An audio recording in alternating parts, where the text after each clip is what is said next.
चलिए today we are going to start with the new chapter that is the solid state. ठीक है, बहुत simple है, सीधा चलना है, एनसीईआरटी बुक को फोकस करना है, ये सब ध्यान रखना है। सबसे पहले ज्यादा टाइम वेस्ट न करके हम बात करें जनरल कैरेक्टरिस्टिक्स ऑफ सॉलिड। हमने सॉलिड के बारे में बहुत सारी इंफॉर्मेशन दी, थोड़ा सा फटाफट पढ़ लेते हैं। सबसे पहले क्या हो जाता है, it has a definite shape and volume. यदि बात करें तो क्या है, it has a definite shape and volume. यदि मैं बात करूं तो डेफिनाइट शेप एंड वॉल्यूम। ठीक है, डेफिनाइट शेप एंड वॉल्यूम। ठीक है, it has a definite shape and volume. अब आप देखोगे तो आप बोलोगे इनकम्प्रेसिबल होता है, it is incompressible, very hard जो होता है इट इज इनकम्प्रेसिबिलिटी। आप बोलोगे no diffusion. We know that what is the diffusion? It is the intermixing of a two or more gases irrespective of force of gravity. Liquid में diffusion क्या होता है, बहुत कम होता है, और सॉलिड में तो डिफ्यूजन होता ही नहीं है। ठीक है, मैं जनरल बात कर रहा हूं। ठीक है, मेल्टिंग पॉइंट की बात करें तो मेल्टिंग पॉइंट जनरली क्या होता है, फिक्स होता है, हाई मेल्टिंग पॉइंट हुआ। चलिए, यदि मान लीजिए इंटरमॉलिक्यूलर फोर्स ऑफ अट्रैक्शन की बात करें तो इंटरमॉलिक्यूलर, देखो मैं ये मेल्टिंग पॉइंट फिक्स बात कर रहा हूं, तो I am talking about the crystalline solid, क्योंकि हम आगे बात करेंगे crystalline and amorphous, no doubt, क्योंकि बाद में फिर बच्चे कंफ्यूजन हो, तो इससे पहले मैं यहां पर लाइन बोल देता हूं। ठीक है, crystalline solid is actually the solid, true solid को हम क्रिस्टलाइन बोलते हैं। ठीक है, तो ये ध्यान रखना, उसी बेसिस पे मैंने मेल्टिंग पॉइंट फिक्स लिखा है। ठीक है, इंटरमॉलिक्यूलर फोर्स ऑफ अट्रैक्शन की बात करूं तो intermolecular force of attraction is very high, it is very very high, it is intermolecular force of attraction is very high आ जाता है। ठीक है, यदि मान लीजिए कल को विस्कोसिटी की बात करें, ठीक है, हमारे फर्स्ट में क्या हो जाता है, थोड़ा बहुत विस्कोसिटी होती है, तो यदि विस्कोसिटी बोला जाए तो आप बोलोगे हाई विस्कोसिटी। ठीक है, हाई विस्कोसिटी, तो these are the few। आप बोलोगे all the atoms या molecules या ions are present in their localized way। ठीक है, that's why यदि ये उनका पोजीशन फिक्स होता है तो आप क्या हो सकते हो, इसलिए क्या होता है, it has a definite shape and definite volume। तो ये हमारे पास जनरल कैरेक्टरिस्टिक्स ऑफ सॉलिड, हल्का सा मैंने एक आइडिया दिया है। ठीक है, आगे और हम बात कर सकते हैं। चलिए, अब हमारे पास यदि बात करते हैं, नेक्स्ट जो चीज आ जाता है क्लासिफिकेशन ऑफ सॉलिड की। ठीक है, क्लासिफिकेशन ऑफ सॉलिड, तो solid can be divide into the two way, one is crystalline and another is amorphous. One is crystalline, another is amorphous. ठीक है, ओके, अब आप देखो यहां पर आप बात कर सकते हो, एक देखिए नेक्स्ट आपका क्या जाता है, क्लासिफिकेशन ऑफ सॉलिड। यदि मैं बात करूं क्लासिफिकेशन ऑफ सॉलिड स्टेट या सॉलिड की बात करूं तो हमारे पास क्या हो जाएगा, the classification into two way, one is crystalline, another is amorphous. ठीक है, यदि मैं बात करूं, पहली बात करूं क्रिस्टलाइन की बात करूं तो देख लीजिए, आप देखेंगे यहां पर आ जाता है क्रिस्टलाइन सॉलिड। ठीक है, क्रिस्टलाइन सॉलिड हुआ है। अब आप देखिए क्रिस्टलाइन सॉलिड का मतलब जो एक्चुअल, जो भी हम आगे फ्यूचर में सॉलिड पढ़ेंगे, यानी जिसको ट्रू सॉलिड बोलते हैं, these are the crystalline solid. ठीक है, हम इस क्रिस्टलाइन सॉलिड को भी हम फर्दर क्लासिफाइड पढ़ेंगे, तो जितने भी ट्रू सॉलिड है उसे अपन क्रिस्टलाइन सॉलिड बोलते हैं, यानी उसके अंदर जो अरेंजमेंट होता है वो रेगुलर होता है, whether this arrangement it is of atom, this is of ions or of molecules. Is it clear? तो आप क्या बोलोगे, crystalline regularly orderly arrangement, regularly orderly arrangement of atoms, molecules या आयंस, कुछ भी हो सकता है। ठीक है, इनका regularly orderly arrangement of atom, molecules या आयन बात कर सकते हैं। Is it clear? तो आप देख सकते हैं, यदि हम बात करें तो रेगुलरली ऑर्डरली अरेंजमेंट हुआ। फॉर एग्जांपल, जैसे मान लीजिए NaCl है तो Na+Cl - Na+Cl- एक परफेक्ट अरेंजमेंट होता है। रेगुलरली अरेंजमेंट हुआ, जैसे फॉर एग्जांपल मान लीजिए यहाँ Na+ आया, तो यहाँ पर मान लीजिए Na+ आया, ठीक है, यहाँ पर आपके पास Na+ आया, यहाँ पर आपने Na+ लिखा। सपोज मान लीजिए क्लोराइड आयन भी आपको चाहिए, तो आप बोलोगे here it is Cl-, here it is Cl-, ठीक है, here it is Cl-, here it is Cl-, ये Cl-, यहाँ Cl- हुआ है, यहाँ पर Cl- आया है, तो बीच में क्या आ जाएगा Na+, परफेक्टली क्या है, एक रेगुलरली ऑर्डरली अरेंजमेंट है। तो ये क्या हो जाएगा, this is the example of crystalline solid. ठीक है, हम आगे बात करेंगे, आयनिक पढ़ेंगे, मॉलिक्यूलर सॉलिड पढ़ेंगे, कोवेलेंट सॉलिड पढ़ेंगे, मेटालिक सॉलिड पढ़ेंगे, बट एक मैंने कोई भी एक एग्जांपल दे दिया है, ठीक है ना। अब आप देखेंगे तो इसे क्या बोलते हैं, ट्रू सॉलिड, इनको क्या बोलते हैं, ट्रू सॉलिड। ठीक है, मैं अभी क्लासिफिकेशंस में भी मैं टेबुलर फॉर्म जो हमारी एनसीईआरटी बुक्स में दी हुई है, तो उसको भी मैं डिस्कस कर लूंगा। ठीक है, ट्रू सॉलिड है, आप बोलोगे क्या हो जाएगा, शार्प क्लेवेज होता है। यदि क्लेवेज का मतलब, जैसे मान लीजिए आपने यहां पर कट किया है, यदि किसी भी सॉलिड को कट करते हैं तो आपको क्या हो जाएगा, शार्प एज मिलेगी। यानी जैसे मान लीजिए आपने यहां से कट किया, तो यहां से कट किया तो ये पार्ट और ये पार्ट सेपरेट होगा। ठीक है, क्योंकि अरेंजमेंट आपका रेगुलर है, तो आपको जो भी सरफेस आपको जो मिलेगी आफ्टर कटिंग, वो मिलेगी शार्प मिलेगी, अनइवन नहीं मिलेगी, एक परफेक्टली शार्प मिलेगा। यानी ये पार्ट अलग तो ये पार्ट अलग आ जाएगा, तो शार्प क्लीवेज आ जाएगा। मेल्टिंग पॉइंट की बात करूं तो मेल्टिंग पॉइंट क्या हो जाता है, fix, they have a fix melting point. ठीक है, इनका मेल्टिंग पॉइंट क्या होता है, फिक्स हो जाता है। ठीक है, यदि हम बात करते हैं शार्प क्लेवेज ट्रू सॉलिड हुआ है, कूलिंग की बात करें, रेट ऑफ कूलिंग की बात करें, ठीक है, तो आप देखेंगे यहां पर हम बात करें, ठीक है, ठीक है, मैं ग्राफ बनाना है, मुझे कूलिंग कर्व लिखना है, मुझे कूलिंग कर्व। ठीक है, कूलिंग कर्व पे क्वेश्चंस आते हैं। यदि कूलिंग की बात करें, यानी आपने ये इस टाइप के क्रिस्टलाइन सॉलिड को आपने हीट किया और आपको क्या है, वापस से इसको कूलिंग कर रहे हैं, कंडेंस कर रहे हैं। मान लीजिए हीट किया है तो इट स्टार्ट टू मेल्ट, फिर मेल्ट होने के बाद क्या सिचुएशन आ रही है, मैं उसकी बात कर रहा हूं। Suppose if I am going to plot a graph cooling curve, तो कूलिंग कर्व में मान लीजिए मेरे पास टेम्परेचर वर्सेस टाइम का ग्राफ प्लॉट करूं, तो कुछ इस टाइप का ग्राफ आएगा। Nature of graph is like this. ठीक है, नेचर ऑफ जो ग्राफ है वो कुछ इस टाइप का आएगा। ठीक है,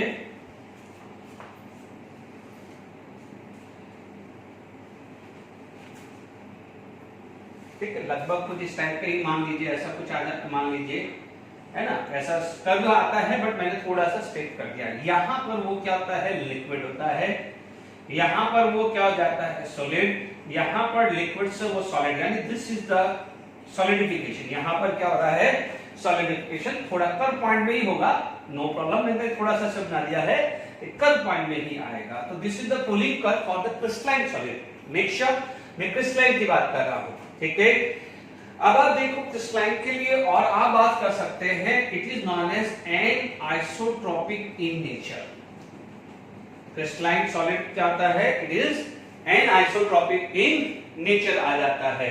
एन आइसोट्रोपिक का मतलब, जैसे मान लीजिए यहां पर मैंने लिया है सोडियम, अब सोडियम को मैं इस डायरेक्शन में बात करूं, इस डायरेक्शन में, इस डायरेक्शन में, इस डायरेक्शन में बात करूं, तो I am getting the Na+ ion, but if I am going to this side and this side, तो I am getting the Cl- ion. मुझे क्या मिल रहा है, Cl- आयन मिल रहा है, यानी यहां पर मुझे सेम आयन मिल रहा है, but here there is a different ion. तो क्या होता है, एनाइसोट्रोपिक का मतलब क्या होता है कि प्रॉपर्टीज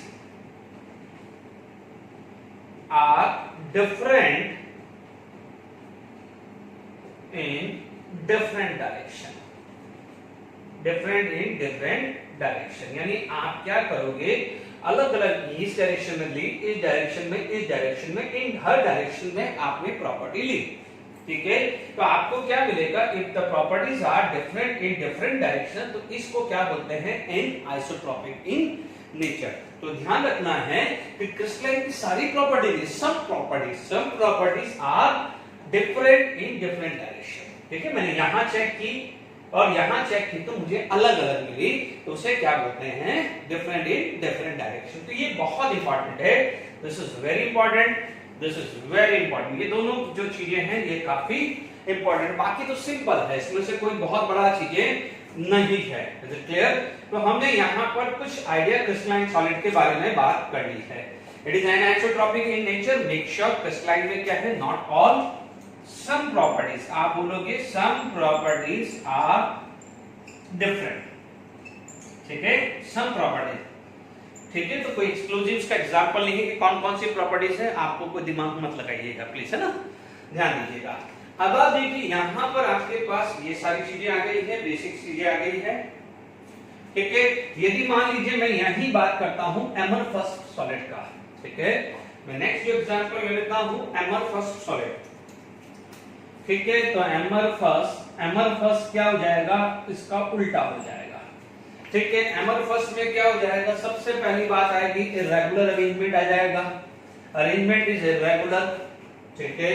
आप बोलोगे यहां पर अरेंजमेंट की बात करें तो आप बोलोगे it is irregular arrangement, irregular arrangement, not orderly तो आ ही नहीं सकता, इर्रेगुलर अरेंजमेंट आएगा, इट इज इर्रेगुलर अरेंजमेंट आएगा, ठीक है ना। यानी आप कोई भी यहाँ पर एटम्स या आयंस लेंगे तो इसकी जो अरेंजमेंट है वो फिक्स नहीं आएगी, क्लियर। तो आप यहाँ पर आप बोलोगे इर्रेगुलर अरेंजमेंट, ठीक है। जैसे मान लीजिए आपके पास कोई ये एटम है, यहाँ एटम है, तो कुछ यहाँ होगा, तो कुछ यहाँ होगा, तो कुछ यहाँ होगा, कुछ यहाँ होगा, कुछ ऐसा इर्रेगुलर अरेंजमेंट होगा। इसे क्या बोलते हैं, इर्रेगुलर अरेंजमेंट ऑफ एटम, ठीक है। तो आप क्या बोलोगे यहाँ, irregular arrangement of atom molecules या आयंस, ठीक है ना। हालांकि एटम मॉलिक्यूल्स तो आयन होता नहीं, क्योंकि इसमें क्या है, कुछ चीज फिक्स नहीं होती है, हो सकता है कुछ एटम्स हो तो कुछ मॉलिक्यूल्स भी आ जाए या कुछ आयंस भी आ जाए, है ना। तो यहां पर अपन क्या करेंगे, irregular arrangement of constitute particle, ठीक है ना, कॉन्स्टिट्यूट पार्टिकल ले लेते हैं, but it is not fix कि एटम भी होगा तो इसके अंदर क्या हो जाएगा, मॉलिक्यूल्स भी आ जाएंगे, ठीक है। अब आप देखिए यहां पर आपको क्या बोला जाता है, it is not a true solid, ये ट्रू सॉलिड नहीं होता है, ठीक है, इसका मेल्टिंग पॉइंट फिक्स नहीं होता है, ठीक है। तो ध्यान दीजिएगा, इसे क्या बोला जाता है, शूडो सॉलिड, क्या बोला जाता है, शूडो सॉलिड बोला जाता है, एज वेल एज इसे बोला जाता है सुपर कोल्ड लिक्विड। ये बहुत इंपॉर्टेंट टर्म है, ये क्वेश्चन बना गया है, सुपर कोल्ड लिक्विड। जैसे ग्लास की बात करें तो glass is an amorphous solid, plastic हुआ ये एमरफस होते हैं, इज इट क्लियर। तो why it is known as super cold liquid, क्योंकि क्या हो जाता है, इसे ये बोला जाता है it is the solid of high viscosity, it is the solid of high viscosity, इसलिए सूडो सुपर कूल्ड लिक्विड बोला जाता है, ठीक है। तो ये ध्यान रखना है, दिस इज दैट। अब हम बात करते हैं एमरफस की। अब आप देखेंगे, यानी आप एग्जांपल आप लेते हैं ग्लास का, तो आप लोगों ने यदि अभी तो पता नहीं है, बट आप यदि ढंग से देखें तो विंडो जो होती है ऊपर थिन होती है और नीचे क्या होती है, थिक होती है। यानी क्या हो जाता है, glass can have a flow just like a liquid, but very slow होता है, बहुत स्लो फ्लो होता है, इज इट क्लियर। क्योंकि आप एक ही चीज समझ लीजिए कि एक जैसे वाटर का फ्लो हो रहा है और एक मान लीजिए चीज या बटर का फ्लो हो रहा है, तो दोनों केस में अलग अलग फ्लो आएगा, ठीक है ना। जैसे या इनफैक्ट अपन मिल्क भी ले लें तो flow of A water is very high, milk थोड़ा सा कम होगा, एंड यदि कर्ड है या चीज है या बटर की बात करें तो उसका फ्लो बहुत ही कम होता है। तो वैसा जूम कर लीजिए कि एग्जांपल जो ग्लास है, ठीक है, ठीक है,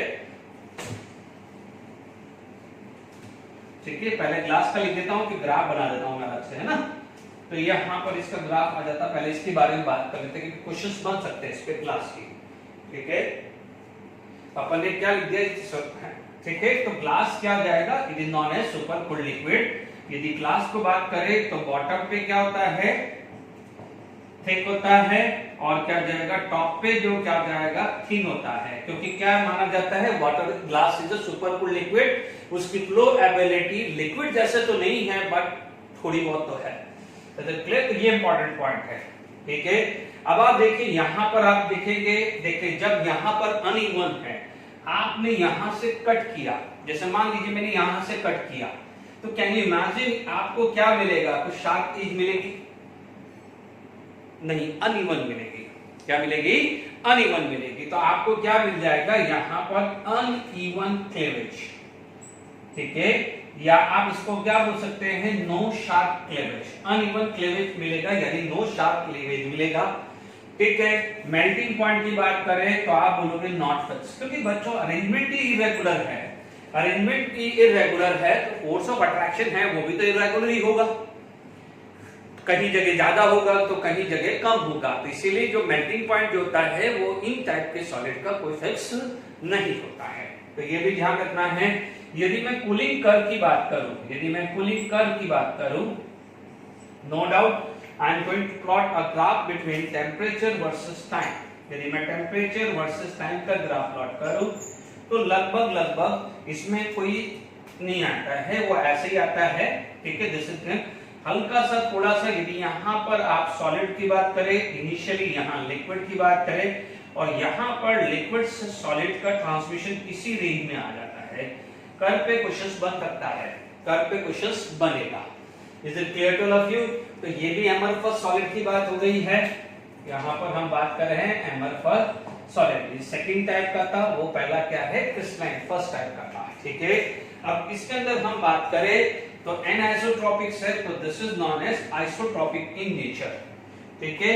यहां पर क्या हो जाएगा? This is isotropic in nature, ठीक है, आइसोट्रॉपिक, ठीक है। स्पेलिंग पहले वाले की सही कर देना। एनाइसोट्रॉपिक में आइसोट्रॉपिक इन नेचर यानी properties are same in different direction, ठीक है। इनकी प्रॉपर्टीज क्या होती है? They are same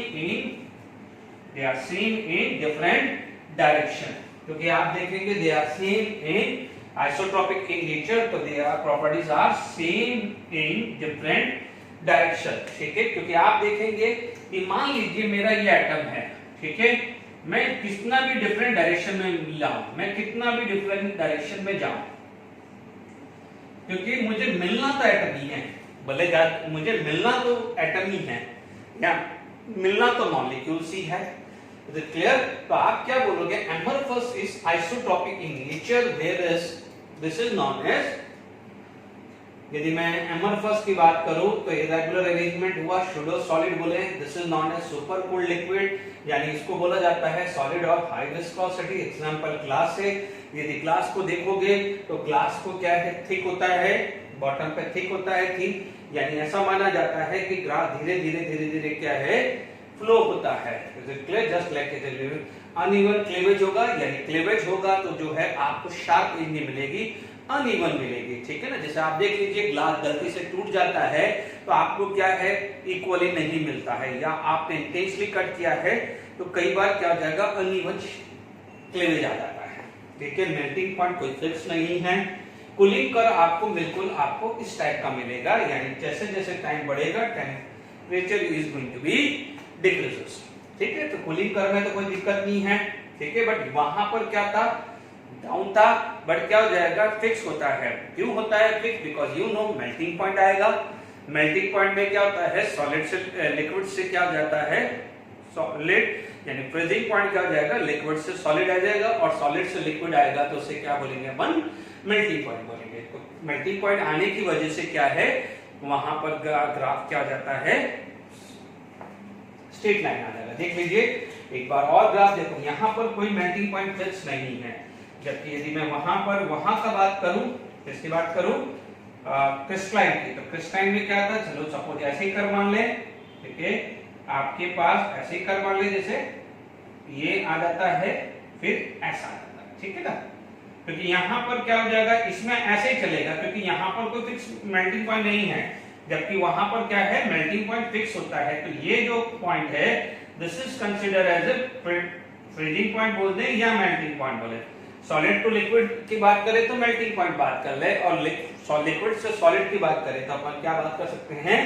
freezing point आ गया। तो आई होप क्रिस्टलाइन या एमरफस के बारे में हमने बात कर ली है, ठीक है। अभी इसी चीज को ठीक है, समझा, सब कुछ दिया है, एक टेबुलर फॉर्म में लिख देता हूं क्योंकि एनसीईआरटी में दिया हुआ है, तो एक टेबुलर फॉर्म में बाकी चीजें हैं जो सारे टेबल में दिया हुआ है वो सब मैंने पॉइंट समझा दिया है।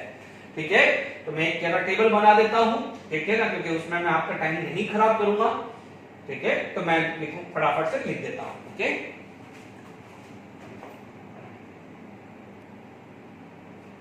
देखिए यहां पर मैंने आपको एक टेबल बना के रख दिया, बिल्कुल एग्जैक्टली जो एनसीईआरटी बुक में दिया हुआ है। तो एक बार अपना मैंने उसी फॉर्म में बनाया है शेप, तो एक बार क्या है फटाफट से आपका रिवीजन होगा, ज्यादा टाइम भी वेस्ट करेंगे। शेप, तो आप क्या बोलोगे, रेगुलर एंड ऑर्डरली।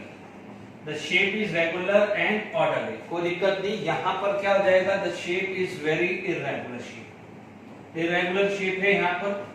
ठीक है, यदि मेल्टिंग पॉइंट की बात करूं तो मेल्टिंग पॉइंट क्या हो जाएगा, डेफिनाइट होता है। ठीक है, तो यहां पर क्या हो जाएगा, नॉट फिक्स, अनडेफिनेट। नॉट फिक्स यानी अनडेफिनेट भी आप लिख सकते हो।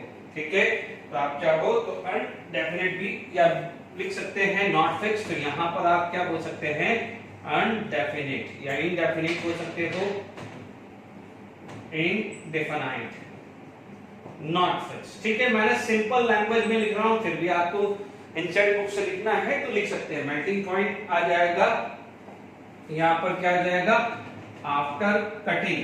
यदि मैं आफ्टर कटिंग की बात करूं तो आपको क्या आ जाएगा, शार्प सरफेस मिलेगा, है ना, रेगुलर सरफेस मिलेगा। ठीक है, शार्प सरफेस मिलेगा यानी रेगुलर सरफेस मिलेगा। हमें क्या मिलेगा, शार्प यानी रेगुलर सरफेस। ठीक है, ठीक है, तो यहां पर क्या हो जाएगा, आफ्टर कटिंग आपको क्या मिलेगा, इरेगुलर सरफेस, इरेगुलर सरफेस। ठीक है, मैंने सिंपल वर्ड लिख रहा हूं। ठीक है, हीट ऑफ फ्यूजन, क्योंकि आप देखेंगे सॉलिड से लिक्विड बन रहा है ना, तो हीट ऑफ फ्यूजन क्या हो जाएगा, डेफिनाइट यानी फिक्स लिख सकते हैं। तो यहां पर क्या जाएगा, इनडेफिनाइट, नॉट फिक्स। ओके, बिल्कुल क्लियर है।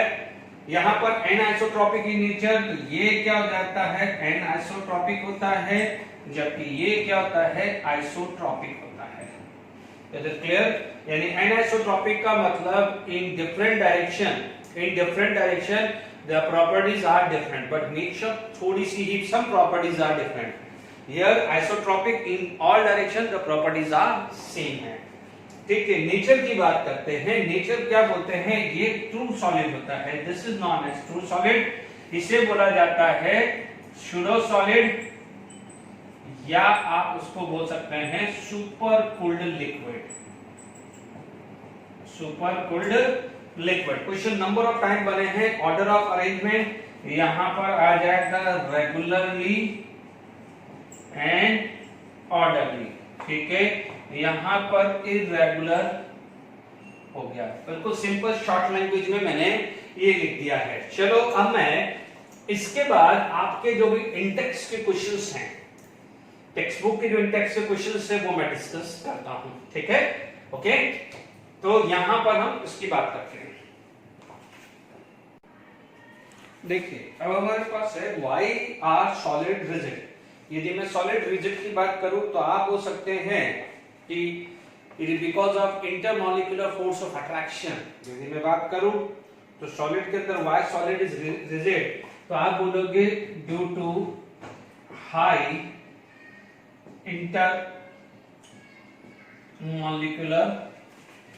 Force of attraction. बिल्कुल बोल सकते हैं, due to the intermolecular force of attraction बहुत हाई होता है, इसकी वजह से क्या हो जाता है, रिजिड। ठीक है, बाकी आप अपने ओन लैंग्वेज में भी लिख सकते हो।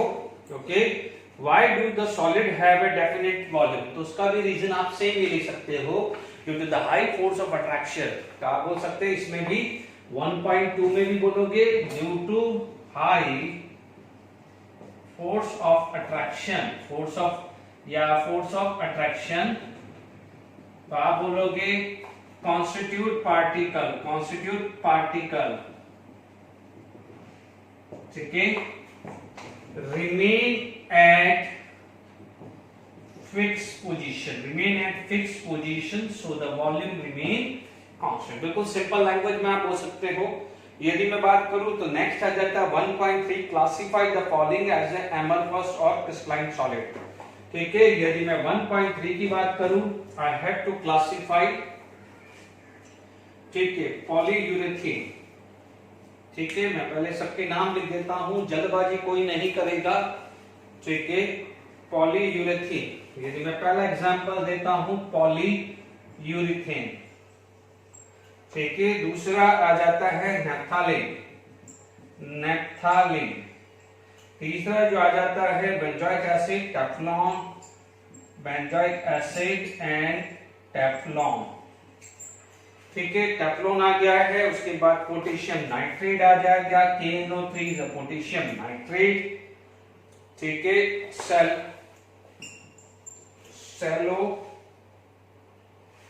सेलोफैन। ठीक है, ये नेचुरली चीजें हैं। उसके बाद पॉलीविनाइल क्लोराइड, पॉलीविनाइल क्लोराइड। ठीक है, पॉलीविनाइल क्लोराइड आ गया है। उसके बाद fibre glass and copper, fibre glass and copper. ये बच्चों बन सकता है क्वेश्चंस। अब आप देखिए यहां पर हमारे पास, देखिए ये जो चीज है naphthalene, what is this? Aromatic compound. Naphthalene क्या आता है? Aromatic compound. पॉलीयूरेथीन क्या आता है? पॉलीमर। तो पॉलीमर का तो कोई फिक्स फॉर्मूला नहीं होता है। ठीक है ना, पॉलीमर, तो जो पॉलीमर होता है तो पॉलीमर क्या हो जाता है? Amorphous. Naphthalene it is the regular formula, this is the aromatic, तो ये क्या हो जाएगा? क्रिस्टलाइन सॉलिड, ये क्रिस्टलाइन हो जाएगा। बेंजोइक एसिड, ये क्या हो जाएगा? Crystalline solid. Teflon, teflon once again this is the polymer, तो पॉलीमर है तो क्या हुआ? एमरफस। ठीक है, KNO3 this is the ionic solid, तो आप क्या बोलोगे? This is the crystalline. देखो जहां पर भी कोई भी मॉलिक्यूलर फॉर्मूला दिख रहा है, इसका मतलब what is the definition of a compound?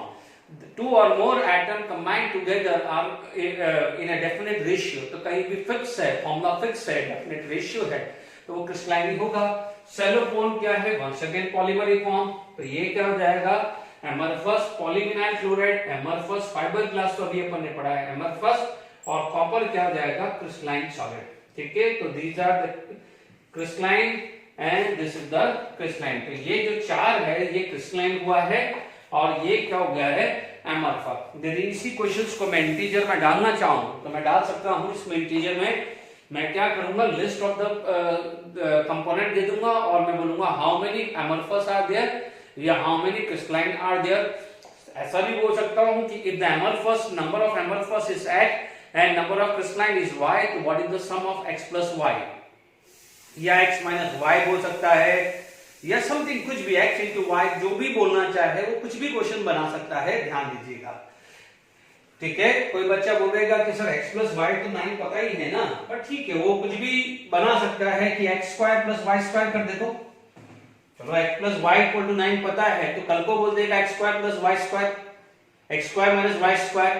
Question जो इंटीजर है जेडब्ल्यू मेंस में, क्योंकि आप ध्यान रखना कि जेडब्ल्यू मेंस या नीट का फोकस तो कहां से कर रहा है? वो तो टेक्स्ट बुक से ही ले रहा है ना। आपकी टेक्स्ट बुक में जो दिया होगा उसी को वो क्या करेगा?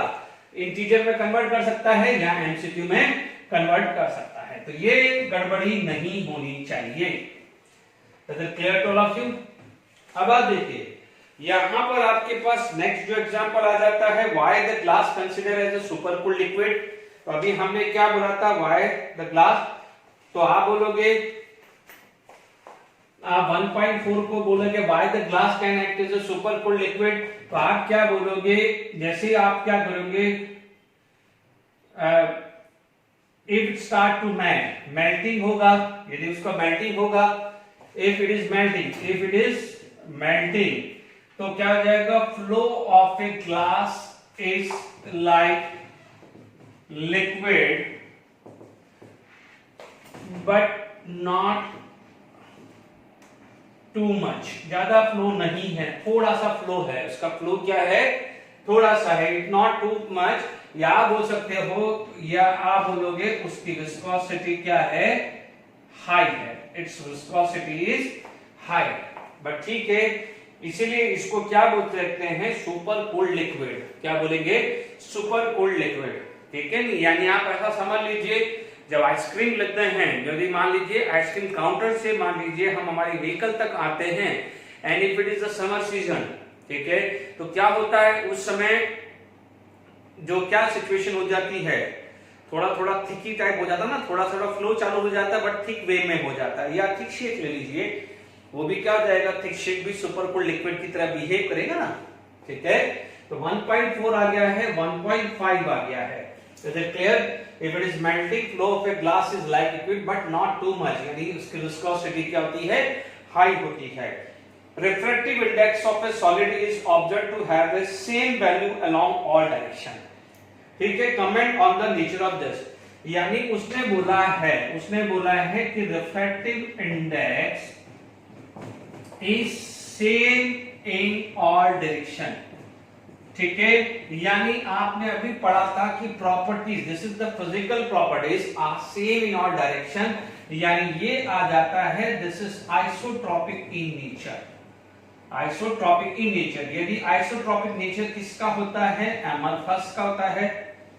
एमरफस सॉलिड का क्या हो जाएगा, आइसोट्रॉपिक इन नेचर होता है। फिर नेक्स्ट बोला है what would it show the cleavage property, no, यहां पर क्या बोलेंगे कि आफ्टर क्लीवेज आपको सरफेस जो मिलेगा वो मिलेगा इर्रेगुलर सरफेस। तो ठीक है, मैंने ये पांचों क्वेश्चन मैंने डिस्कस कर ली है, इन टेक्स्ट के क्वेश्चन पांचों मैंने डिस्कस कर लिए हैं। ठीक है, अब इसके बाद हमारे पास नेक्स्ट क्लासिफिकेशन आ जाता है क्रिस्टलाइन सॉलिड का।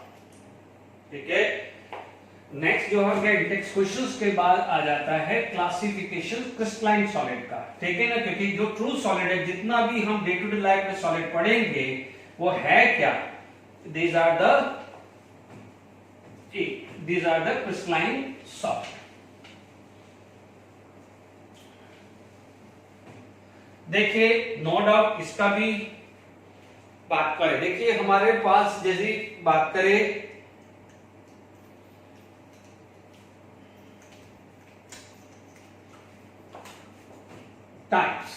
Types of crystalline solid. यदि मैं टाइप ऑफ क्रिस्टलाइन सॉलिड की बात करूं, ठीक है, हमारे पास जो क्रिस्टलाइन सॉलिड है, देखो टाइम, यदि वीडियो लेक्चर बड़ा बन रहा है, टाइम लिमिट से ज्यादा जा रहा है, तो लास्ट में जो टेबुलर फॉर्म है एनसीईआरटी का वो मैं लास्ट में डाल दूंगा, otherwise I will explain property, जो सारी जो अंदर जो कंटेंट है वो सब एक्सप्लेन करूंगा, डोंट वरी। ठीक है, आप देख लेंगे। तो देखिए हमारे पास सबसे पहला जो आ जाता है which is known as ionic solid. ठीक है, हमारे पास दूसरा जो आ जाता है which is known as covalent और नेटवर्क सॉलिड। ठीक है, आपके पास ये आ जाएगा थर्ड आ जाएगा, वो आ जाएगा मेटेलिक सॉलिड। ठीक है, फोर्थ आ जाता है which is known as molecular solid.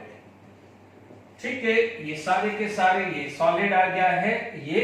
ठीक है, बिल्कुल सिंपल है। यदि मान लीजिए मैं इनकी प्रॉपर्टीज बाद में बात करूं, ठीक है, आप सबसे पहले इनके एग्जांपल ही देख लो ना। जितने भी आयनिक सॉलिड है, जैसे मान लीजिए आयनिक सॉलिड आपका गया है KCl, NaCl, KNO3, ZnS, ये सब क्या है, आयनिक सॉलिड है। इसके एग्जांपल देख लो तो आप देखेंगे सिलिकॉन कार्बाइड, डायमंड। ठीक है, ग्रेफाइट भी ले लेते हैं, बट ग्रेफाइट का क्या है, एक एक्सेप्शन आ जाता है, यानी ग्रेफाइट एक प्रॉपर्टीज को रिजेंबल नहीं करता है इन कोवेलेंट में, वो होती है उसकी conductivity. Graphite being a one lone pair, one free electron, sorry not lone pair, one free electron की वजह से graphite can act as a very good conductor. ठीक है, बस वही एक प्रॉपर्टीज क्या है ग्रेफाइट की अलग होती है बाकी इन सब से। मेटलिक सॉलिड, जितने भी मेटल है वो सब मेटलिक सॉलिड आ गया है। एग्जाम्पल आ गया है सोडियम, पोटेशियम, कॉपर, जिंक, ये सब इसके अंदर आ जाता है। मॉलिक्यूलर सॉलिड में थोड़ा सा ध्यान रखना है, क्योंकि मॉलिक्यूलर जो सॉलिड है वो खुद डिवाइड हो जाते हैं तीन सेक्शन में, one is non polar, another is polar and hydrogen bonding. क्योंकि ये मॉलिक्यूलर सॉलिड में होता क्या है, नेचर ऑफ बॉन्डिंग क्या होती है, वंडरवाल नेचर ऑफ बॉन्डिंग क्या होती है? वंडर वाल। तो यहां पर आपके पास क्या हो जाएगा? नॉन पोलर, ठीक है, फिर आ जाता है पोलर, फिर क्या जाता है? Hydrogen bonding, polar, non polar and hydrogen bonding. अब आप देखिए नॉन पोलर में तो बहुत सारे सॉलिड है, जैसे P4 आ गया है, S8 आ गया है, आयोडीन आ गया है, all these are the non polar solid आ गया है, ठीक है। CO2 आ गया है, ड्राई आइस आ गया, जगह नहीं है, ठीक है। तो ये सब क्या हो जाता है? Non polar solid. Is it clear to all of you? अब आप देखिए पोलर के अंदर आप ले सकते हैं कुछ भी, HCl ले सकते हैं, इनफैक्ट H2O को भी आप थोड़ी देर के लिए पोलर बोल सकते हैं, बट क्योंकि हाइड्रोजन बॉन्डिंग होता है इसकी वजह से मान लीजिए यहां पर आपका HCl आ गया एग्जांपल, यहां पर आपका क्या है? H2O आ गया है, अमोनिया आ गया है। Is it clear? तो दीज आर द एग्जांपल। पहले मैं एग्जांपल ले लेता हूं, फिर आपके बाद धीरे धीरे करता रहता हूं। Is it clear to all of you? ठीक है, HCl आ गया है, आपका SO2 आ गया है, ठीक है। अब देखिए यहां पर चलिए अब वन बाय वन बात करते हैं, ठीक है। तो अब आप देखेंगे यदि मान लीजिए नेचर ऑफ बॉन्डिंग की बात करूं तो यहां पर आपके पास बॉन्डिंग मिलेगा, आयनिक बॉन्ड मिलेगा, यहां पर आपको क्या मिलेगा? कोवेलेंट बॉन्ड मिलेगा, यहां पर आपको क्या मिलेगा? मेटालिक बॉन्ड मिलेगा, ठीक है। यहां पर आपको क्या मिलेगा? वंडर वाल फोर्स ऑफ अट्रैक्शन मिलेगा, ठीक है। वंडर वाल फोर्स ऑफ अट्रैक्शन आपने पढ़ा है, non polar, non polar, polar polar और हाइड्रोजन बॉन्डिंग, तीनों आपने 11th स्टैंडर्ड में पढ़ा हुआ है, ठीक है। यानी मान लीजिए बच्चों जितना है नॉन पोलर के अंदर डायपोल मोमेंट 0 होता है, पोलर के अंदर डायपोल मोमेंट नॉन जीरो होता है, और पोलर के अंदर ही एक स्ट्रॉन्गर कंसेप्ट आता है घर का फॉर्म, HF, OH और NH बॉन्डिंग, वहां पर क्या जाता है? हाइड्रोजन बॉन्डिंग आ जाता है। यानी सबसे वीक फिर थोड़ा सा स्ट्रॉन्गर एंड इनके कंपैरेटिवली ये थोड़ा स्ट्रॉन्गर होता है, ठीक है। तो अब आप देखिए जैसे जैसे फोर्स ऑफ अट्रैक्शन बढ़ता है तो उनका जो मेल्टिंग पॉइंट है उस पर भी चेंज हो जाती है, ठीक है। सॉफ्टनेस चेंज हो जाती है, क्योंकि आप बोलोगे कि वाई द, जैसे भी अपन ने पढ़ा था कि वाई सॉलिड आर रिजिड, तो आप बोलोगे इंटरमॉलिक्यूलर फोर्स ऑफ अट्रैक्शन ज्यादा था, ठीक है। अब मान लीजिए यहां पर इंटरमॉलिक्यूलर फोर्स ऑफ अट्रैक्शन के सारे में सबसे वीकेस्ट यही होगा, तो आप क्या बोलोगे? It is very soft in nature. Iodine तो आप देखते ही हैं डे टू डे लाइफ में, it is very soft in nature. थोड़ा सा क्या हो जाएगा, इसके अंदर फोर्स ऑफ अट्रैक्शन ज्यादा है तो वो क्या जाएगा? वेरी सॉफ्ट से क्या हो जाएगा? थोड़े से सॉफ्ट के अंदर मूव कर जाएगा। ये भी सॉफ्ट में डाल सकते हो, ठीक है। इनमें डालेंगे तो ये कहा जाएगा हार्ड से वेरी हार्ड आएगा, ये थोड़ा सा इंटरमीडिएट आ जाएगा। कोवेलेंट बॉन्डिंग थोड़ा सा स्ट्रॉन्गर होती है और आयनिक बॉन्डिंग सबसे स्ट्रॉन्गर होती है, तो यानी ये सबसे हार्ड होगा, सेकंड हाईएस्ट पे होता है। बट कई बार क्या होता है, डायमंड और सिलिकॉन कार्बाइड को लेके क्या जाएगा, कई डिफरेंट बुक में डिफरेंट व्यू होते हैं, बट ध्यान रखना इन जनरल आयनिक सॉलिड सबसे स्ट्रॉन्गर होता है, उसके बाद कोवेलेंट होता है, उसके बाद मेटलिक होता है, उसके बाद होता है मॉलिक्यूलर सॉलिड, ठीक है। अभी मेरा जो वीडियो है बहुत सारे बच्चे जो है जो जेईई नीट की तैयारी कर रहे हैं वो सुन रहे होंगे। मैंने एक ही चीज आपको जब आपको चैप्टर नंबर 3 में या सारे एनसीईआरटी में भी पढ़ाया था कि जब मैंने आपको एक चीज समझाया था wonder Waal radii, metallic radii, covalent radii, तो हमने क्या पढ़ा था कि सोडियम, जैसे मान लीजिए कि सोडियम का कोवेलेंट रेडियाई कम होता है as compare to van der Waal radii या मेटलिक रेडियाई, ठीक है। तो सबसे देखो फोर्स ऑफ अट्रैक्शन ज्यादा होगा तो साइज कम होगी, और फोर्स ऑफ अट्रैक्शन लेस होगा तो साइज क्या हो जाएगी? ज्यादा होगी। तो बिल्कुल क्लियर हुआ। तो यहां पर ionic bond, covalent bond, metallic bond and this, ठीक है। आयनिक बॉन्ड के बारे में पता है कि हमारे पास क्या जाएगा, it is the between cations and anion, cations and anion के बीच में होता है। This is between the atoms या मॉलिक्यूल्स के बीच में होता है, बट यहां पर नेचर ऑफ बॉन्ड कौन सा होता है? कोवेलेंट बॉन्ड, ठीक है ना। जैसे यहां पर आपके पास क्या आता है, मैं स्ट्रक्चर बता दूंगा। मेटलिक बॉन्ड है, it is the force of, it is the electrostatic, this is the electrostatic force of attraction, it is the electrostatic force of attraction between positive ion या पॉजिटिव मेटल आयन लिख दो, positive ion या positive metal ion, ठीक है, metal ion जिसको हम बोलते हैं कर्नल एंड डीलोकलाइज्ड इलेक्ट्रॉन, इसके बीच में आता है डीलोकलाइज्ड इलेक्ट्रॉन, और ये किसी भी आ सकता है, एटम्स के बीच में आ सकता है या मॉलिक्यूल्स के बीच में आता है। Is it clear? ओके, अब आप देखिए यहां पर मैं थोड़ा सा, बच्चों छोटा बोर्ड है, थोड़ा सा कंजेस्टेड हो रहा है, ट्राई करिए, क्योंकि मैं चारों को एक साथ चीज समझाऊंगा तो आपको समझने में आसान होगा, क्योंकि ये टॉपिक इतना बहुत भारी नहीं है कि अपन इसमें बहुत ज्यादा टाइम वेस्ट करें, ठीक है।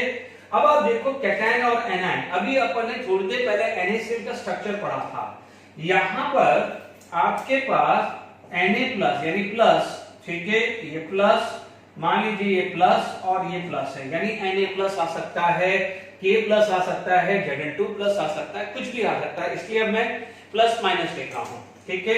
यहां पर बीच में क्या जाएगा, माइनस माइनस, यहां पर क्या जाएगा, माइनस, ये माइनस, ये माइनस और ये माइनस आ जाएगा, डन। और इसके बीच में क्या हो जाएगा, प्लस, तो ये क्या हो जाएगा, प्लस। तो this is the arrangement of this, ठीक है, माइनस प्लस, ठीक है। एक हल्का सा मैंने एक आइडिया दे दिया है।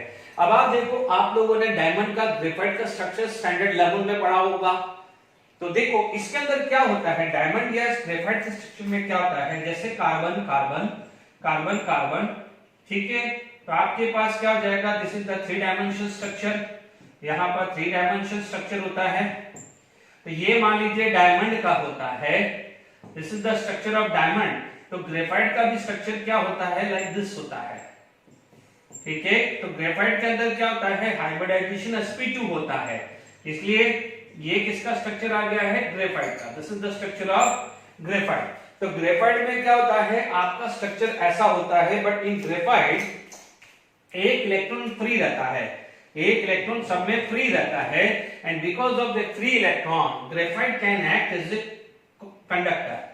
बाकी सब में क्या हो जाएगा, एक भी इलेक्ट्रॉन फ्री नहीं होता है, तो ये सब क्या होते हैं, ये सारे के सारे क्या होते हैं, इंसुलेटर, क्या होते हैं ये, इंसुलेटर। तो आप बोलोगे ionic bond between cation and ion, इसमें एटम्स या मॉलिक्यूल, ठीक है, जो भी आप ले सकते हो। हियर यदि मैं बात करूं मेटलिक बॉन्ड की बात करें, तो मेटलिक बॉन्ड के अंदर देखिए ये स्ट्रक्चर आ गया है, मैं ये यहां पर, ठीक है, मेटलिक बॉन्ड का स्ट्रक्चर बना रहा हूं, ठीक है, electrostatic force of attraction between cation and anion. देखिए होता क्या है, the metal have a lower ionization energy, metal have a lower ionization energy, थोड़ा सा प्रैक्टिकल समझ से देखिए। सोडियम का मैं लेता हूं एग्जांपल, मान लीजिए मेरे पास सोडियम सोडियम है, कोई बच्चा बोलेगा कि सोडियम सोडियम है, ठीक है। अब आप देखिए, कोई अज्यूम करते हैं कि सर आपने ऐसा क्यों बोला है, मान लीजिए मैं बोलता हूं कि सोडियम सॉलिड है, हमें पता है कि सोडियम सॉलिड है, एग्री। अब जब सोडियम सॉलिड है तो आप एक ही चीज समझेंगे, this is neutral in nature, this is neutral in nature. क्या न्यूट्रल, दो न्यूट्रल एटम या दो न्यूट्रल पार्टिकल के बीच में कभी फोर्स ऑफ अट्रैक्शन आ सकता है क्या, नहीं आएगा ना। तो जब नहीं आएगा, इसका मतलब इसका अरेंजमेंट ऐसा नहीं होगा। तो क्या होता है कि metal have a lower ionization energy, being a lower ionization energy, the metal being a lower ionization energy, this can easily lose the electron and get convert into positive ion, and इस positive ion को क्या बोला जाता है, colonel.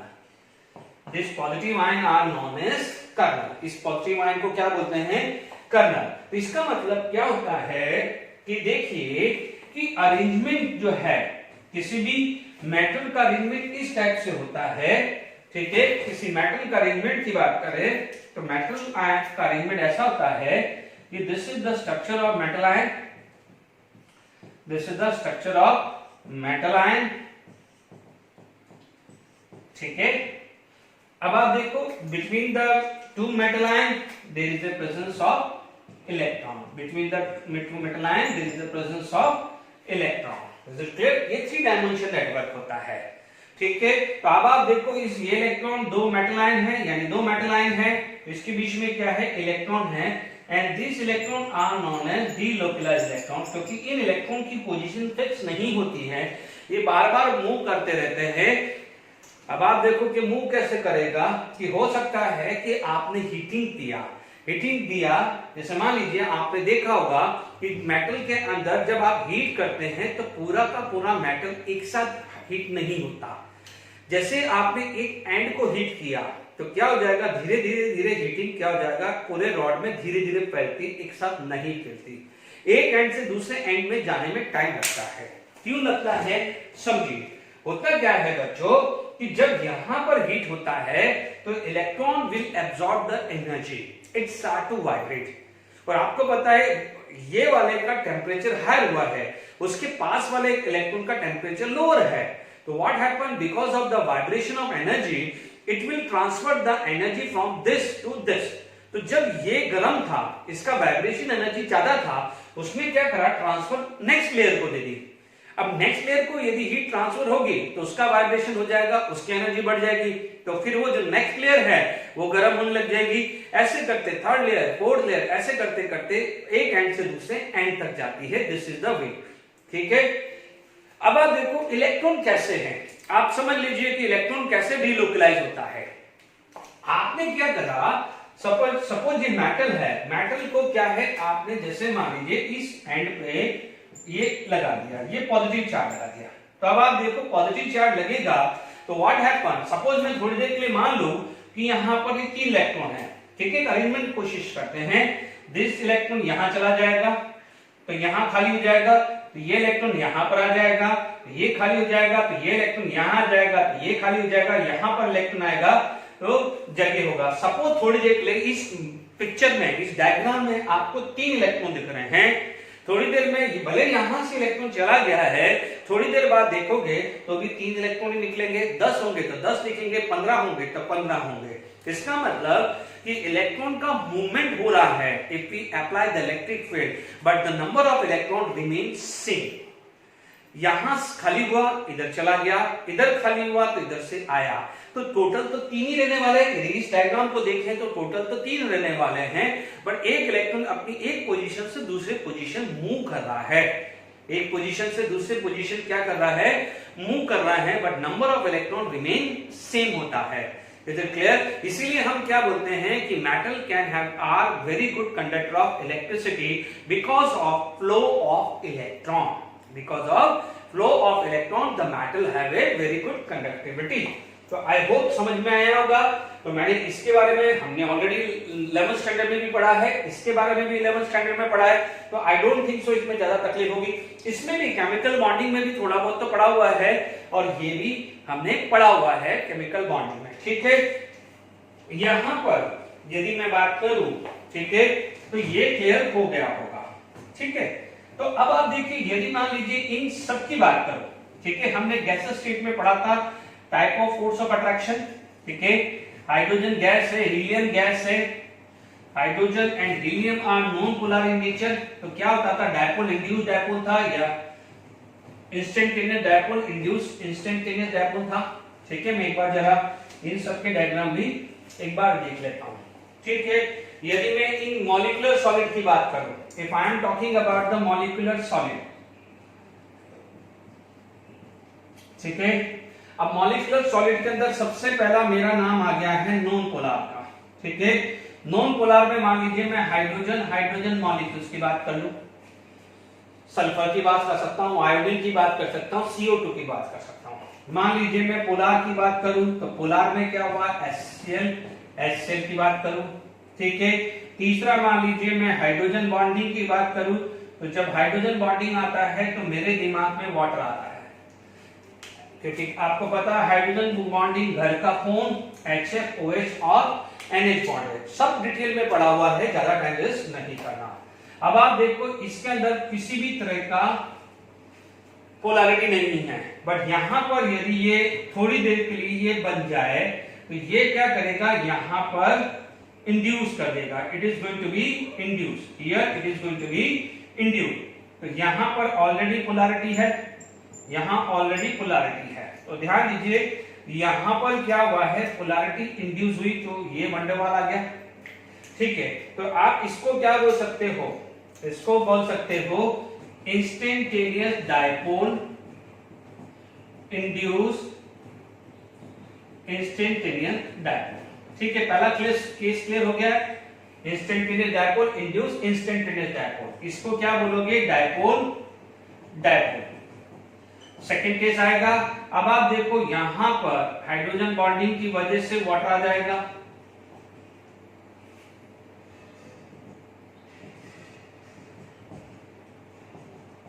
और हमने chemical bonding में पढ़ा हुआ है कि one water molecules is surrounding by 4 water molecule due to the hydrogen bonding. Clear? तो ये क्या हो जाएगा, आपके पास चारों के चारों स्ट्रक्चर है, क्योंकि ये किसका एग्जांपल हुआ, आइस का। ये किसका हो गया है, आइस का, ये सॉलिड अमोनिया। ठीक है, बस में तो आपको ये मैंने डिफरेंट स्ट्रक्चर सारे एक बार रिकॉल करा दिए हैं। ठीक है, अब आप देखिए जिसमें फोर्स ऑफ अट्रैक्शन ज्यादा होगा, यदि आप देखेंगे, यदि आप टेबल और फॉर्म में देखेंगे तो आप बोलोगे दिस इज वेरी सॉफ्ट, थोड़ा सा सॉफ्ट होगा, दिस इज इंटरमीडिएट हार्ड, बहुत ज्यादा हार्ड नहीं बट इंटरमीडिएट हार्ड। ठीक है, ये वेरी हार्ड और हार्डेस्ट हो जाएगा, ये हार्डर बोलूंगा तो ये हार्डेस्ट बोलूंगा, और ये हार्ड बोल दूंगा, ऐसा बोल दूंगा ना, ये हार्ड हुआ, ये हार्डर हुआ, तो ये क्या हो जाएगा, हार्डेस्ट बोल दे। क्लियर? अब आप देखो हार्डेस्ट कौन है, ये, तो इसका मेल्टिंग पॉइंट सबसे ज्यादा होगा, फिर इसका हो जाएगा, इसका इंटरमीडिएट मेल्टिंग पॉइंट होगा, and their melting point is very low. Is it clear? तो आई होप मैंने आपको पूरा का पूरा ये चीज समझा दिया है। Is it clear to all of you? I don't think so, कोई प्रॉब्लम नहीं आनी चाहिए। ओके, तो यहां पर अभी हमारे पास ये क्लियर हो गया है, तो अभी हमारे पास टाइम है, तो अब हम टेबल बना सकते हैं। ठीक है, तो मैंने आपको पूरा एक्सप्लेन कर दिया है। Nature of bonding is ionic, nature of bond is covalent bond, this is metallic force of attraction या मेटलिक बॉन्ड होता है, it is electrostatic force of attraction between the metal ion which is known as kernel and delocalized electron. अब आपको clear हो गया delocalised electron क्यों है, कि जैसे ही आप कोई इलेक्ट्रोड डालेंगे तो electron will move toward positive electrode, so there is a movement of electron, but make sure number of electron is not going to be changed. ठीक है, 3 है तो 3 ही रहेंगे, 10 है तो 10 ही रहेंगे, 50 है तो 50 ही रहेंगे, यानी पॉजिटिव की तरफ जाएंगे तो नेगेटिव इलेक्ट्रोड से इलेक्ट्रॉन एंटर करता रहेगा, तभी तो सर्किट कंप्लीट होगा कि नहीं होगा, ध्यान रखना। तो ये भी क्लियर हो गया है। अब हम आगे इसके टेबल बात करते हैं। देखिए मैंने फटाफट से बना के रख दिया है, अपन क्विकली देख लेते हैं। मॉलिक्यूलर सॉलिड, ठीक है, यहां पर यदि हम बात करें मॉलिक्यूलर सॉलिड की, ठीक है, अब आप देखो यहां पर हमारे पास मॉलिक्यूलर सॉलिड, तो अभी हमने एग्जांपल लिया था H2HCl वाटर, तो यदि मैं कॉन्स्टिट्यूट पार्टिकल की बात करूं तो यहां पर कॉन्स्टिट्यूट पार्टिकल्स हैं मॉलिक्यूल्स, यहां पर आ जाएगा कैटायन एंड एनायन, ठीक है, यहां पर आ जाएगा मान लीजिए एटम्स आ जाएगा, यहां पर आ जाएगा डी मेटल आयंस जिसको अपन बोलते हैं kernel and delocalized electron. Done, यहां तक क्लियर हो गया है। बॉन्डिंग या अट्रैक्टिव फोर्स, यहां पर आप क्या बोल सकते हो, डिस्पर्सिव फोर्स, इसको क्या बोलते हैं, डिस्पर्सिव और लंडन फोर्स बोलते हैं, ठीक है, इसको क्या बोलते हैं, डायपोल, और इसको क्या बोल सकते हैं, हाइड्रोजन बॉन्डिंग, बट तीनों के तीनों वंडरवाल का ही केस है, इसको वंडरवाल बोलेंगे। इसको आप क्या बोलोगे, आयनिक बॉन्ड, ठीक है, इसमें क्या हो जाएगा, कोवेलेंट बॉन्डिंग आएगी, ठीक है, और इसमें क्या हो जाता है, मेटालिक बॉन्ड होता है, this bond is known as metallic bond, या आप इसको क्या बोल सकते हैं, electrostatic force of attraction, metallic bond भी बोलोगे या इलेक्ट्रोस्टैटिक फोर्स ऑफ अट्रैक्शन भी बोल सकते हैं। डन, यहां पर आ जाएगा मेटलिक बॉन्ड या electrostatic force of attraction. Done, physical nature की बात करें तो आप क्या बोलोगे, ये वेरी सॉफ्ट आ जाएगा, ये सॉफ्ट आ जाएगा, ये सॉफ्ट आ जाएगा, ठीक है। आयनिक सॉल्ट की बात करूं तो क्या हो जाएगा, हार्ड एंड ब्रिटल आ जाएगा, ठीक है, दिस इज हार्ड आ जाएगा and this is hard and ductile, क्योंकि ductility is a properties of matter, ductility is a properties of matter. ठीक है, क्योंकि देखिए यहां पर भले यहां पर वेरी हार्ड लिखे तो very hard it is related to the diamond and silicon carbide. Silicon carbide it is known as carborundum, it is mainly used for cutting. जहां पर भी कटिंग होती है डायमंड की, वहां पर जो व्हील बनता है वो सिलिकॉन कार्बाइड का बनता है। मेल्टिंग पॉइंट क्या बात करें तो क्या आ जाएगा, वेरी लो, यहां पर लो आ जाएगा, यहां हाई आ जाएगा, और यहां पर ध्यान रखना ये भले, क्योंकि मैं एग्जैक्टली एनसीईआरटी बुक को ही ले रहा हूं। मैंने अभी आपको जब चालू किया था तो मैंने कहा था डायमंड को लेके यहां पर वेरी हाई लेता है और यहां पर क्या बोलोगे, फेयरली हाई, क्योंकि अपन क्या बोलेंगे हाई।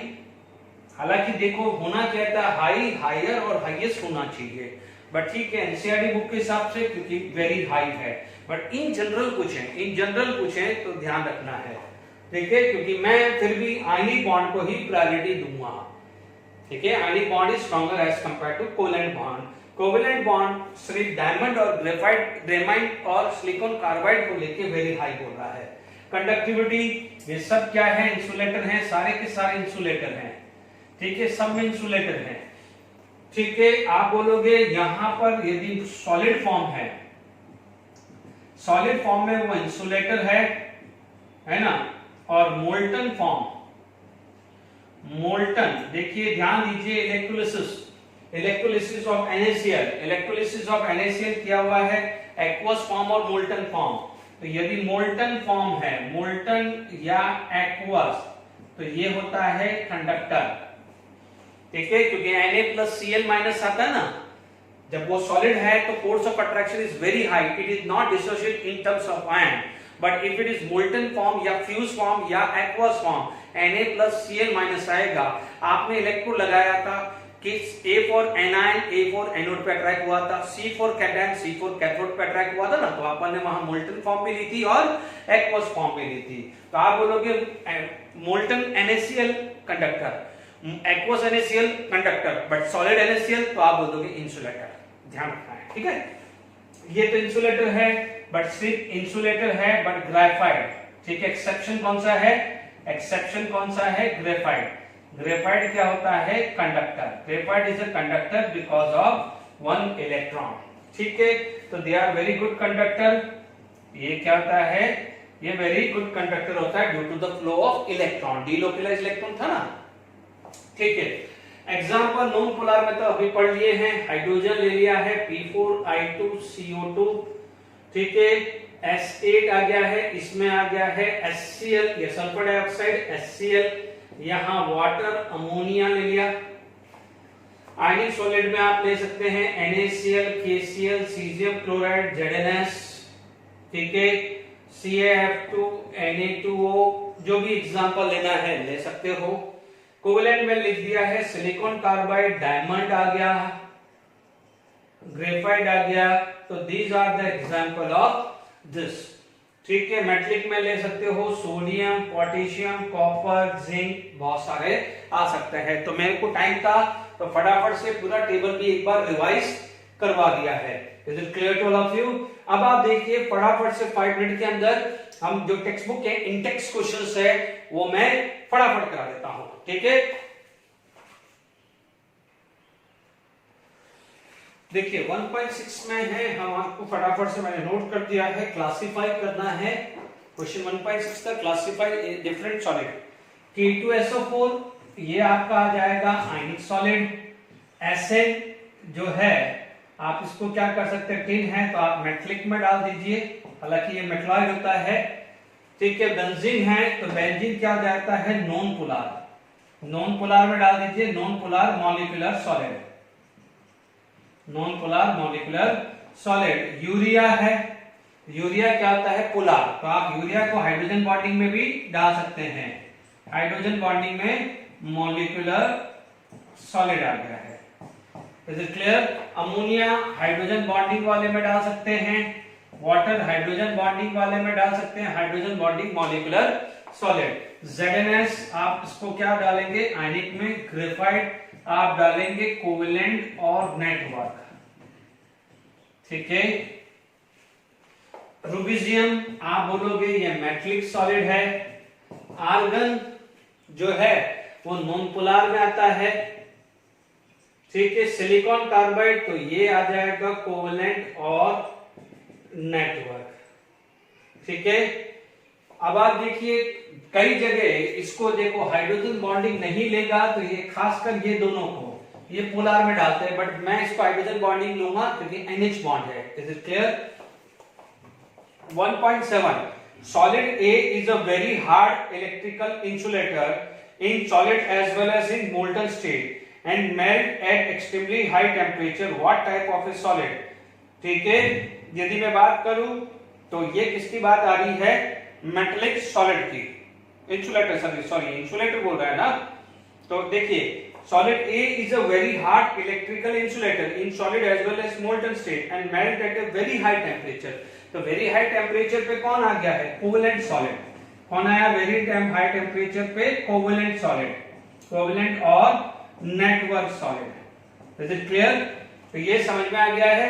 और क्या पूछा गया है, what types of solid is, तो आप बोलोगे कोवेलेंट और नेटवर्क, क्योंकि कोवेलेंट और नेटवर्क एक्सेप्शन ग्रेफाइट है उसको साइड में कर दो। वो क्या होता है, भले वो सॉलिड लो, मोल्टन लो या कोई भी form low, it remain insulator and it's melting point is very high. Done. 1.8 ionic solid conduct electricity in molten state but not in A solid state. तो 1.8 में क्या है, सॉलिड स्टेट में क्या हो जाएगा, no ions, no ion. Whereas molten state में क्या होता है, मोल्टन स्टेट में क्या हो जाएगा, there is an ions, ions होगा और फ्लो ऑफ आयंस की वजह से कंडक्टिविटी डेवलप होती है, ठीक है ना। जैसे आयंस बना, इलेक्ट्रो लगा दो, पॉजिटिव नेगेटिव की तरफ जाएगा, नेगेटिव क्या जाएगा, पॉजिटिव की तरफ जाएगा। 1.9 what type of a solid are electrical conductor, malleable and ductile, ठीक है। मेलेबल और डक्टाइल किसकी कैरेक्टरिस्टिक्स होती है, मेटल की। तो आप क्या बोलोगे, मेटल क्या है, कंडक्टर भी है, मेटल क्या है, कंडक्टर भी है। It is malleable in nature, बचपन से पढ़ते आए हो। It is ductile in nature, तो ये सब किसकी कैरेक्टरिस्टिक्स होती है, मेटेलिक सॉलिड्स। क्लियर? बिल्कुल सिंपल क्वेश्चंस हैं, ओके। तो for today lecture I hope ये समझ में आ गया है। प्योरली एनसीईआरटी बेस्ड है, क्वेश्चन जो भी बनेंगे वो एनसीईआरटी बेस्ड बनेंगे। Till then thank you very much.